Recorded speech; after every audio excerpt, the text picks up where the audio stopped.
12장 1절에서 12절의 말씀을 통해 마땅히 두려워할 자를 두려워하라는 제목으로 함께 은혜를 나누고자 합니다. 우리는 계속해서 예수님께서 한 바리새인의 집에서 식사하고 있을 때에 일어난 일들로서 예수님께서 바리새인들과 율법 교사들을 책망하시자 그들이 예수를 책잡고자 여러 가지로 질문을 하고 있는 그 상황을 지금 그런 질문하고 있는 상황을 보게 됩니다.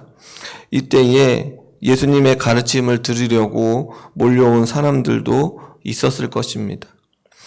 이러한 상황 가운데 예수님께서 누구에게 오늘 본문은 이야기를 하고 있냐면 제자들에게 하시는 말씀을 통하여 누구를 의지하지 말고 사람을 의지하지 말고 몸과 영혼을 다스리시는 하나님을 두려워하며 살아가기를 지금 이야기를 하고 있습니다. 오늘 본문을 통하여 우리 역시 사람을 의지하고 환경을 의지하는 것이 아니라 몸과 영혼을 다스리시는 하나님을 두려워하며 살아가는 하나님의 자녀들이 다 되시기를 주님의 이름으로 소원합니다. 오늘 본문 1절을 말씀해 보니까 제가 서두에 이야기했던 것처럼 예수님의 가르침을 들으려고 몰려온 사람들이 얼마나 된다고 말하고 있습니까? 수만 명이 모여 서로 밟힐 만큼 되었다고 말하고 있는데 정말로 수만 명이 모인 것이 아니라 과장법으로 사용된 것으로 아주 많은 사람들이 예수님의 그 가르침을 들으려고 몰려왔을 것으로 여겨집니다. 그것을 강조하고 있는 의미를 담고 있습니다. 많은 사람들이 예수님께서 나오는 말을 책잡고자 하는 이 상황 속에서 누구에게 이야기를 하고 있는가? 바로 제자들에게 먼저 말씀하고 있습니다. 무엇을 말씀하셨습니까? 바리새인들의 누룩을 주의하라고 말씀하십니다. 누룩은 그 당시에 손으로 빵을 만들어 먹던 시대이기에 아주 쉽게 이해할 수 있는 말씀입니다. 누룩은 적은 양으로 빵 전체에 빠르게 영향을 미치는 성질을 가지고 있습니다. 고린도전서 5장 6절에서 8절에도 말씀해 보면 누룩을 가지고 말씀하고 있는데 적은 누룩이 온 덩어리에 퍼진다고 하면서 죄악이 이러한 성격을 가지고 있다고 말씀하셨습니다. 예수님께서 제자들에게 주의해야 할 누룩으로 말씀하신 것은 외식입니다. 외식은 겉으로는 깨끗한 척하지만 그 속은 부패해 있음을 의미합니다. 앞선 말씀에서도 계속해서 겉과 속이 다르다라고 하는 것을 지금 예수님께서 바리새인과 율법의 교사들에게 강조하고 있지 않았습니까? 겉으로는 자신들이 하나님 앞에 경건한 척, 영적인 척 가장을 하지만 그 속은 그렇지 않음을 계속해서 말씀하고 있었습니다. 아마도 많은 사람들이 모임과 관계에서 이 말씀을 하신 것은 당시의 종교 지도자들이 많은 사람들에게 인기를 얻고자 더욱 외적인 모습에 빠졌음을 암시하는 것 같습니다. 11장에서 바리새인들의 외식과 위선에 대해서 말씀하셨는데 그들을 따르면 안 된다고 경고하셨습니다. 그렇다면 왜 외식을 하면 안 되는 것일까요? 그리고 바리새인들은 왜 외식을 하는 것일까요? 예수님께서는 당시의 격언을 가지고 말씀하시는데 오늘 본문 2절과 3절의 말씀에 보면 감추인 것이 드러나지 않을 것이 없고 숨긴 것이 알려지지 않을 것이 없나니 이러므로 너희가 어두운 데서 말한 모든 것이 광명한 데서 들리고 너희가 골방에서 귀에 대고 말한 것이 지붕 위에서 전파되리라고 하는 이 격언을 가지고 왜 외식을 하면 안 되는가에 대한 물음을 답을 하고 있는 것을 보게 됩니다. 앞선 11장 39절에서 말씀해 보면 예수님께서는 바리새인들의 속에 탐욕과 악독이 가득하다고 말씀하셨습니다. 바리새인들이 이러한 것들을 다 감추어 두고 있었습니다. 외식이 무엇입니까? 그 안에 무엇인가를 감추고 숨기고 있는 것입니다. 그런데 지금 바리새인들은 겉과 속이 다르게 행동을 하고 있습니다. 예수님께서는 이 격언을 통해서 반드시 모든 것이 다 드러나게 됨을 말씀하고 있습니다. 심판의 날에 반드시 이 모든 겉과 속이 다른 모든 것들이 드러날 것을 말해주고 있는 것입니다.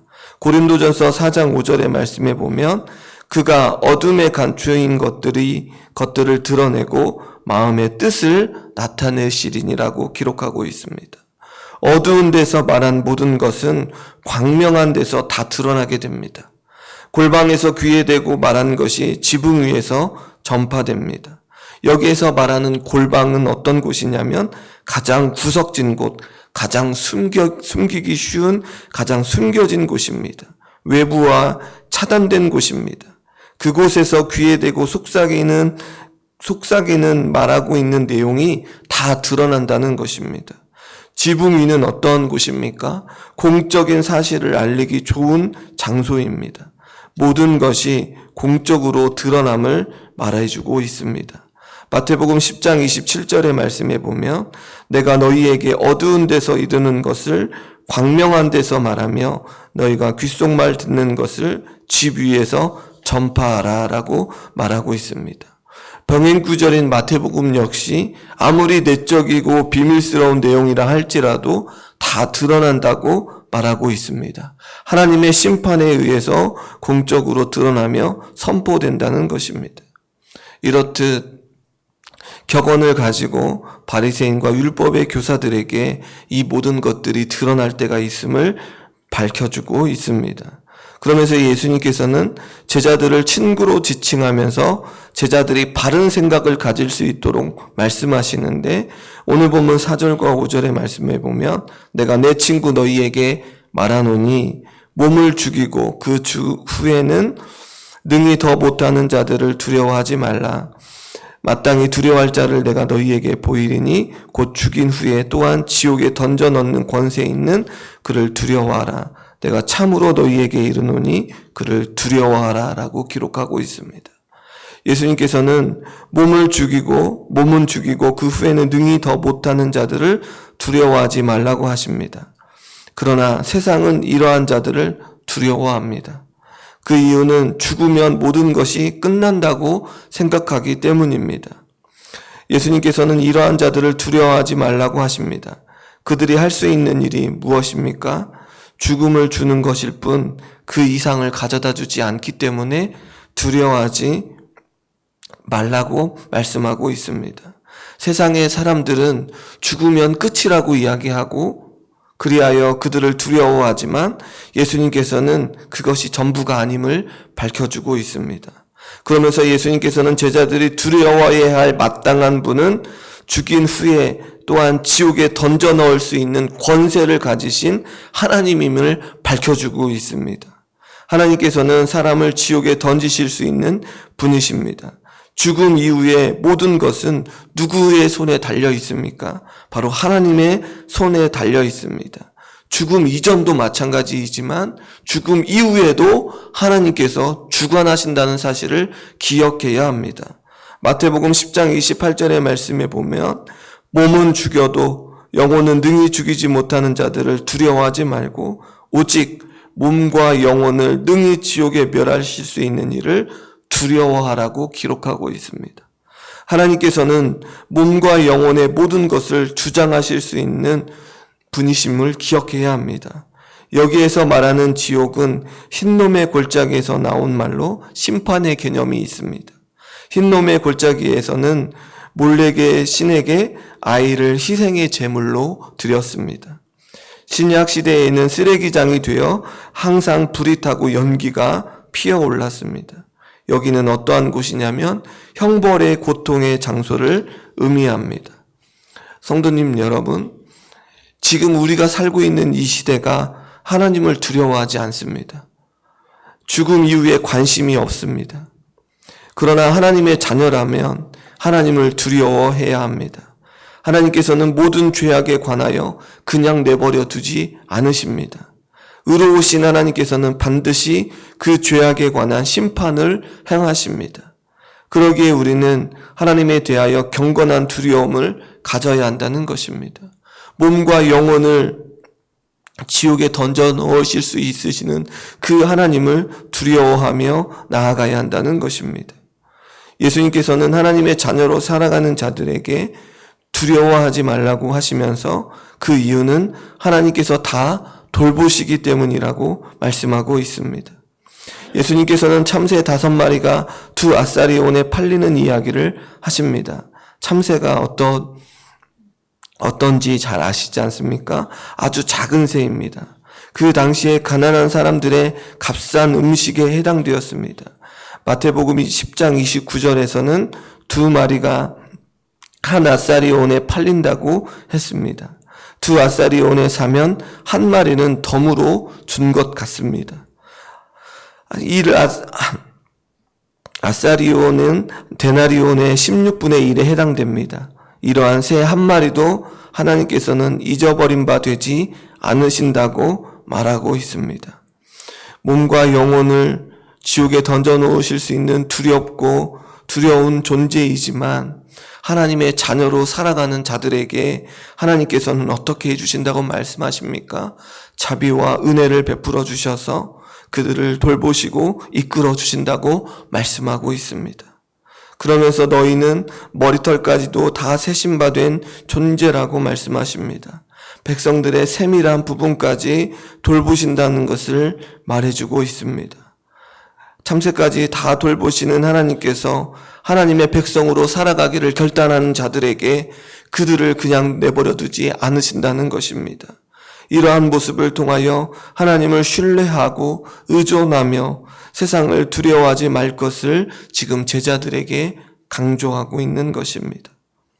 그러면서 예수님께서는 이 땅 가운데 두려워하지 말 것을 말하면서 자신과의 관계가 얼마나 중요한지를 가르쳐주고 있습니다. 8절과 9절의 말씀에 보면 내가 또한 너희에게 말하노니 누구든지 사람 앞에서 나를 시인하면 인자도 하나님의 사자들 앞에서 그를 시인할 것이요 사람 앞에서 나를 부인하는 자는 하나님의 사자들 앞에서 부인을 당하리라 라고 기록하고 있습니다. 예수님께서는 사람 앞에서 예수님을 부인하거나 시인할 수 있습니다. 사람들은 두려워해서 예수님을 부인하는 배교도 할 수 있고 예수님을 주님으로 신앙 고백할 수도 있습니다. 예수님께서는 이 땅에서의 신앙 고백은 그것으로 끝나는 것이 아니라 하나님의 사자들 앞과 관계가 있다고 말씀하고 있습니다. 하나님의 사자들 곧 하나님 앞과 같은 의미를 담고 있습니다. 우리는 사람들 앞에 서 있지만 동시에 누구와 앞에 서 있냐면 하나님 앞에 서 있음을 기억해야 합니다. 이 세상에서의 우리의 신앙의 고백은 영원한 심판의 날과 관계가 있습니다. 사람들 앞에 서 있는 것처럼 여겨지는 우리의 인생이 누구 앞에 서 있다는 것을 기억해야 합니까? 하나님 앞에 서 있음을 기억해야 합니다. 성도님 여러분, 이 말씀이 주님을 의지하며 살아가는 자들에게 힘이 되어진다는 것입니다. 박해가 있고 어려움이 있고 고난이 찾아온다 할지라도 예수 그리스도가 우리의 주 되심을 고백하는 참된 성도님들이 다 되시기를 소원합니다. 오늘 본문 10절의 말씀에 보면 누구든지 말로 인자를 거역하면 사하심을 받을 수 있다고 말씀하십니다. 이 말씀을 예수님을 거역하는 죄가 결코 가볍다는 것은 아닙니다. 다만 회개하고 돌아올 수 있는 기회가 있다는 뜻입니다. 그러나 사하심을 받지 못하는 사람들이 있는데 용서받을 수 없는 죄를 짓는 사람이 있습니다. 이것을 요한일서 5장 16절의 말씀에 보면 사망에 이르는 죄라고 하십니다. 이 죄는 다시 말해 성령님을 모독하는 것입니다. 그의 전체로 성령님을 거부하는 것입니다. 이것은 빠져나올 수 없는 늪으로 들어가는 것이라고 말씀하고 있습니다. 성령님을 모독하는 죄는 무엇일까요? 마태복음 12장 31절과 32절에서 예수님께서 행하신 사역을 누구에게 돌리는 것이라고 말하고 있냐면 사탄에게 돌리는 것과 관계에서 말씀하고 있습니다.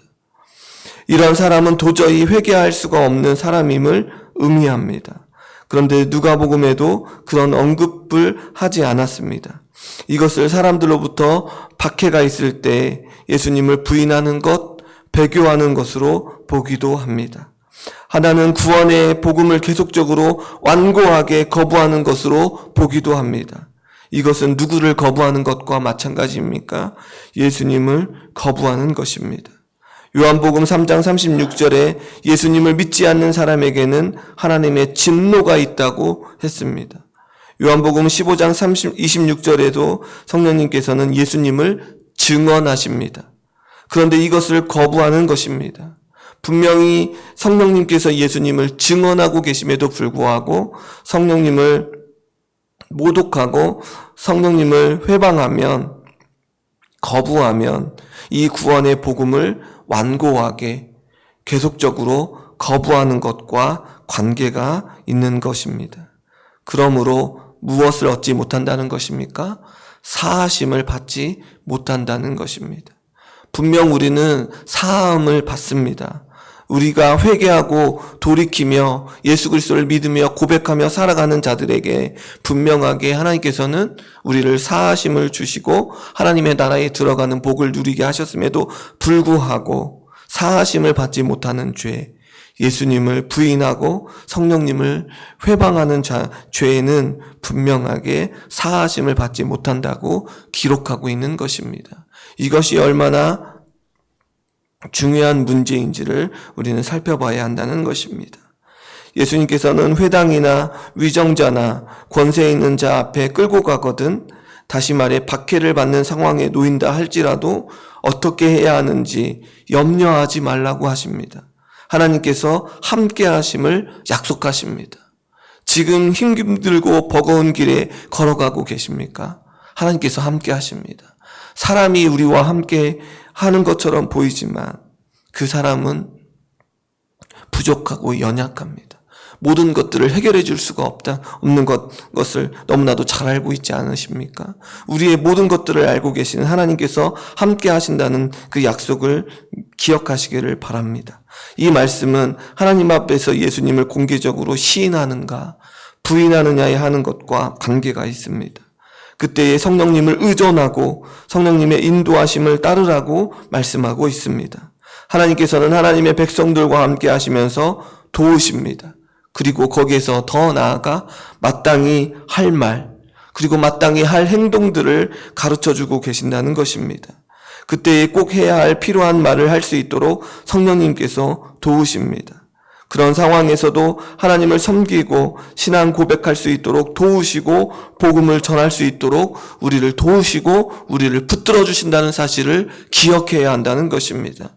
누가복음 21장 14절과 15절의 말씀에 보면 그러므로 너희는 변명할 것을 미리 궁리하지 않도록 명심하라. 내가 너희의 모든 대적이 능히 대항하거나 변박할 수 없는 구변과 지혜를 너희에게 주리라라고 기록하고 있습니다. 성도님 여러분, 오늘 본문을 통하여 제자들에게 바리새인과 율법의 교사들이 겉과 속이 달라 외식하며 나아가는 그들의 모습을 바라보면서 외식을 주의하라고 명하시고 누구를 바라보라고 말씀하고 있습니까? 하나님만 바라보라고 말씀하고 있습니다. 하나님을 두려워하라고 명하시지만 하나님이 두려운 존재이기는 하지만 그 하나님이 어떠한 분이라는 걸 또한 우리에게 가르쳐주고 계십니까? 자비롭고 은혜가 넘치고 긍휼이 많으시는 하나님임을 우리에게 밝혀주고 있는데 참새의 비유와 머리털까지 다 세신 바 되어 참새보다 더 귀하게 여기신다고 말씀하고 있는 것 아니겠습니까? 사람을 두려워하고 예수님을 모른다고 부인할 수밖에 없는 것처럼 보이는 이 현실 속에서도 예수님을 시인하며 성령을 모독하지 말고 성령님을 의지하며 살아가기를 촉구하고 있는 것입니다. 하루를 살아가는 삶의 여정이 여전히 부담감과 압박감으로 인하여 현실에 부딪혀 무너질 수도 있고 쓰러질 수도 있고 넘어질 수도 있습니다. 하지만 예수님께서는 분명하게 말씀하고 계십니다. 예수님을 우리의 구주로 모시고 살 것인가? 아니면 사람을 의식하고 사람에게 인정받으며 살 것인가를 결정하라는 것입니다. 제자들에게 또 우리들에게 요구하고 계십니다. 너 사람을 의지할 것인가? 환경에 의지하며 살아갈 것인가? 아니면 너희의 모든 것들을 알고 계시는 예수 그리스도를 주로 모시고 하나님만 바라보며 살 것인가? 그것을 결정하라는 것입니다. 두 마음을 품고 살 것이 아니라 온전히 하나님만 바라보며 살 것을 촉구하고 있는 것입니다. 성도님 여러분, 마땅히 두려워할 자를 두려워해야 합니다. 다시 말해 우리의 몸과 영혼을 매만져주시는 분이신 하나님만 의지하며 나아가 외식에 이르지 마시고 성령님을 의지하는 삶으로 살아가는 저와 여러 성도님들이 되시기를 소망합니다. 그러할 때 어떻게 우리의 인생을 이끌어 주십니까? 매 순간 어떻게 살아가야 할지 말과 행동을 가르쳐 주시고 인도해 주실 것입니다. 그리고 그렇게 되지 않을 때 우리가 어떻게 해야 합니까? 하나님 앞에 나와 성령님을 의지하여 하나님 어떻게 살아가야 합니까? 힘겹고 버거운데 가르쳐 달라고 부르짖어야 하는 것이 우리들의 몫이라는 것입니다. 사랑하는 성도 여러분, 오늘도 이곳에 올라와 힘겹고 버거운 여정의 삶 속에서 하나님이 응답해 주시지 않은 것처럼 여겨지십니까? 부르짖으시기를 바랍니다. 하나님께서 가르쳐 주시고 깨닫게 해 주실 것입니다. 오늘 한날도 예수님을 나의 구주로 인정하며 성령님의 도우심을 받으며 살아가는 저와 여러 성도님들이 되시고 그 기도에 응답받는 복된 이 시간이 되어지기를 주님의 이름으로 축원합니다.